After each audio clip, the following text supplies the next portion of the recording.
একটা কবিতা সবসময় শুধু শব্দের খেলা নয়, কখনো সেটা হয়ে ওঠে এক টুকরো আলোর ঝলক, যেটা অন্ধকার মনেও জ্বেলে দেয় আশার আলো। যখন ভেতরে ভাঙচুর চলে, যখন মনে হয় আমি কি পারবো, ঠিক তখনই একটা পংক্তি আস্তে করে বলে, তুই পারবি, একটু দাঁড়া, হাল ছাড়িস না। কবিতা আমাদের মতোই কথা বলে, তাদের কথায় থাকে কষ্ট, স্বপ্ন আর সাহস। তারা আমাদের চুপচাপ গল্পগুলো শুনে আর বলে, তুই একা না, আমিও এমনটাই অনুভব করেছি। ঝড় এলে গাছ যেমন নুয়ে পড়ে, তেমনি আমরাও ভাবি, কিন্তু সেই গাছটাও ভেঙে যায় না।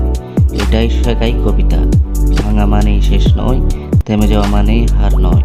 একটা ছোট লাইন বদলে দিতে পারে পুরো একটা দিন, একটা ছবির মতো শব্দ মনে গেঁথে যায়।